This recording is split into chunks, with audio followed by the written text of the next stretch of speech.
Hi friends, how are you? I'm Nicole and this is Crimes with Cole.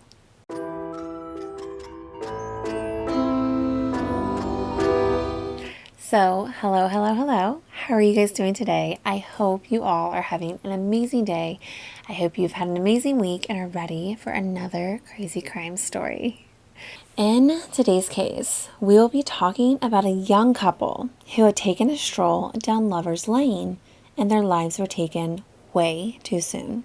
But no one seems to know who would want to have done this to them. Many suspects were ruled out, even some of the very well-known serial killers that were in the area during this time. So, who would have done such a horrific thing to this young couple? This is the case of Cheryl Henry and Andy Atkinson. Cheryl Henry was a 22-year-old girl who was full of life that grew up and lived in Houston, Texas. On the night of August 22nd, 1990, Cheryl and her younger sister, 19-year-old Shane, had met up with Cheryl's boyfriend, 21-year-old Andy Atkinson, at the Bayou Mama's nightclub. Cheryl and Andy had left the club to go down and stroll on Lover's Lane. The next morning on August 23rd, Shane had came to pick up Cheryl for work. She pulled in the driveway, laid on the horn, and there was no response. She honked the horn one more time as she was becoming very impatient, got out of the car, went inside the house to quickly glance, and realized Cheryl wasn't even at the house. Shane decided she was now in the red zone and would certainly be late for work, so she left. Around 10 a.m., Shane received a phone call from one of Cheryl's friends, who is also a coworker, calling to ask Shane, where's Cheryl? Because she hasn't came into work and she hasn't heard from her this morning. This is when Shane had gotten a horrible feeling.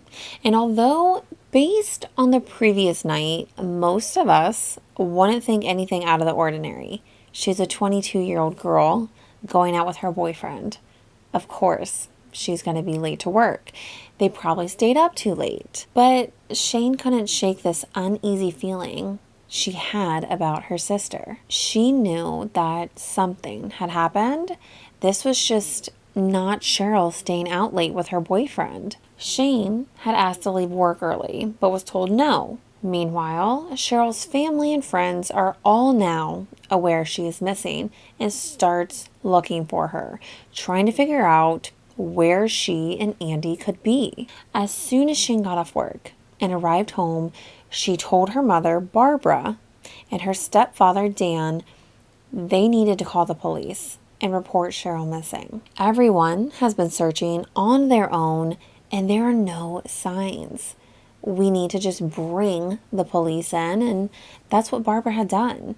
She called the police and reported Cheryl missing. Not long after that initial phone call to the police, Barbara received a phone call from the security officer at Citco Food Distribution Center. The security officer had found Andy's white Honda sitting back near the undeveloped portion of this business park, specifically down Lover's Lane, which is an unoccupied street that runs along the side of an open field, and the other side of this field is wooded areas.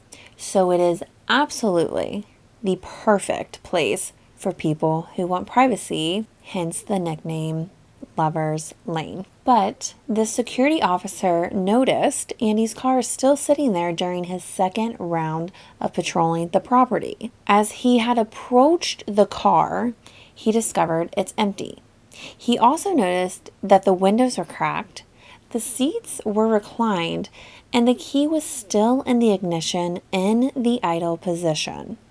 However, he did notice Cheryl's purse sitting on the floorboard. He decided to open the car door to grab the purse, and luckily, he was able to find Cheryl's home phone number And this is when he made the call to Barbara. Cheryl's family and friends made their way to the car to start looking around to see if they could find something. When they arrived, they noticed something the security officer did not. They had noticed some cigarette butts with lipstick stains on it that looked a lot like the lipstick color Cheryl wore.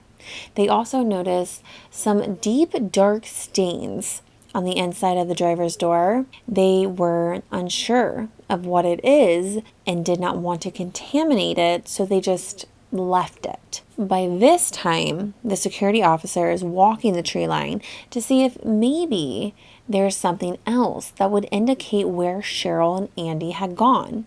So Shane, Cheryl's sister, and a friend of theirs decides to go back to the main building, to the front desk, to call 911.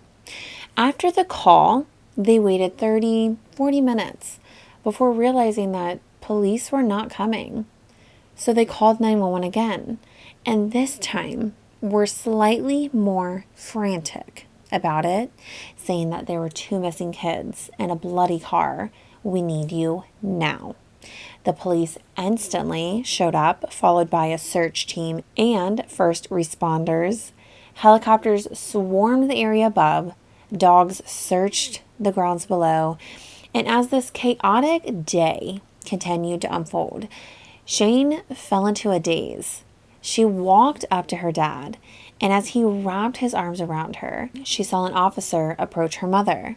And then as she heard the blood-curdling cry her mother let out, she knew at that point that her life would never be the same. She knew that Cheryl was gone. At this point, officers are starting to surround Cheryl's family and friends to get them to leave, because now they have a crime scene. And I know it was probably very hard for her family to leave. All the emotions and feelings running through you, and all you want to do is just take them home. But the police had to now start a homicide investigation and could not have them contaminating the scene. Cheryl's body had been discovered about 200 yards from Andy's car by one of the scent tracking dogs. She was barely in the tree line. She was found nude, lying face down with her hands bound behind her back and jagged slashes all over her head and neck. Her throat had been slit and rotting boards were placed on top of her. Her summer dress she had on had been cut from her body and was found nearby, along with her undergarments and a single $20 bill. But Andy had not been found yet, which was just... Could you imagine the feeling you would get if you were his parents? Your son's girlfriend, who he was last with, who had been brutally taken, they found her, yet he hasn't been found. I couldn't imagine. But they continued to search the area for Andy. There was one officer that said he would stay and search. He searched until dark. They all searched until dark, but then they all decided to leave and come back in the morning, except for this one officer. He stayed there all night and told Andy's father, the moment the sun comes up, I am going back out to start looking again for Andy. That next morning, as soon as the sun came up, that officer started walking the tree line. The same tree line many of them had walked, including Andy's father. And this is when Andy's body was discovered.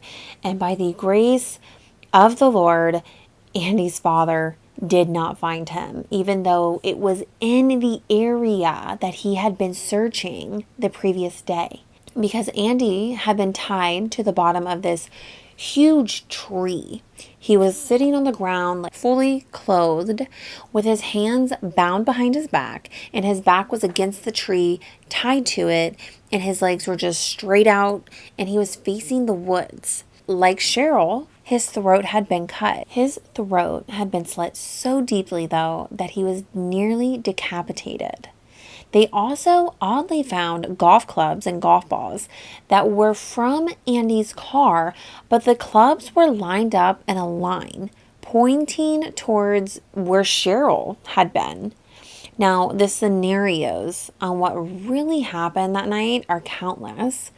Cheryl could have been the one that was attacked first as Andy was tied up, or maybe Andy was tied up and had his life taken, and Cheryl was just so scared she cooperated. I don't know. But Detective Billy Belk had decided that even though it was 1990, they were going to collect some DNA samples and start building a profile against whoever did this. They were able to use the semen found on Cheryl and sent it to a special lab. Now, this is back in 1990, so the database to compare DNA is very minimal. Detectives start questioning Cheryl and Andy's family and friends at this time to see who would want to hurt them, but everyone said no one. Cheryl and Andy were great kids. They didn't do anything shady.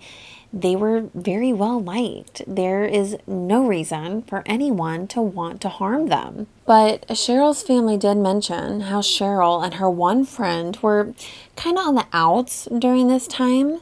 Police questioned this friend and discovered that this friend's boyfriend had decided to just leave the country right after Cheryl and Andy had been murdered. He didn't tell anyone about it. He didn't even tell his own girlfriend about it. He just hopped on a plane and flew to St. Lucia. They found him and asked him to come back to Houston for questioning. He did, and even gave them a DNA sample. They ran the sample against the semen found, and it was not a match. The other person that Cheryl's family told the detectives about was Cheryl's ex-boyfriend from middle school. He had showed up to their house the day after Cheryl's death and just stood at the end of the driveway, which is slightly odd, but this behavior gave the family a weird feeling, so they told the detectives. When the detectives had brought the ex in for questioning, he immediately refused to talk or give a DNA sample. This drew a slight red flag, but they quickly discovered that this boy's father is a police officer, so he clearly practices his rights and chose to remain silent. Over the years of testing DNA, her ex was the only one who refused. And I partially think that came down to the principal he had. Like that, or his dad knows firsthand just how corruptive any police department can be. Eventually, they got a warrant for his DNA and it came back not a match. So for years and years, there were no suspects. Everything kept leading to a dead end. Except one day in 2001, Detective Belk gets a letter in the mail. And this letter read, HPD, if you want to know who killed C. Henry and A. Atkinson, it will cost $100,000. Reply Hugh Chronicle, personal column, Mun 3121, only a lawyer will be hired to make sure you play straight, anon. The PD replies to the Houston Chronicles and does as it states in the letter, but that was it. There was no response besides for that one initial letter. They tried to have the DNA tested from the envelope, but got nothing. In 2005, Detective Belk was on his way to retiring, and he really wanted to solve this case. He had been on it since day one and had high hopes of solving it, but he just didn't feel it was going to happen. He received a phone call about a week before his official retire date saying that they may have a match to the semen sample they found on Cheryl, except this match came from a guy that was being tested for another case. The man who they think is a match, we shall call him John, he was the suspect in another case, a brutal SA case that happened 2 months before Cheryl and Andy's lives were taken. Why it took 17 years for the DNA of that case to be tested, I'm not sure, but it did. And that is when it had raised a flag that they may want to take a look and see if this is Cheryl and Andy's killer. The detectives had tracked down this lady that was attacked and questioned her, asking her about her case. She is from Galveston County. At the time of the attack, she was a dancer at a club. She had gotten off work at 2 a.m. and went to her boyfriend's house. Her boyfriend was a pilot at this time and was not home. When she heads upstairs to go to bed, a man lunges at her from a dark room. He is wearing a fishnet stocking over his face, black gloves, and a dark shirt and pants. He held a long-barreled handgun in his left hand and asked her, "Where's Randy?" Randy is the pilot boyfriend. He put the gun to her head and then bound her hands behind her back with gray duct tape before taking cash from her purse. He then duct taped her eyes and mouth, covered her head with a pillowcase, and then forced himself upon her. As he was leaving, he told her to lay on the floor and don't move because he may be leaving or he may not be. But he would hate for her to get up and he isn't gone.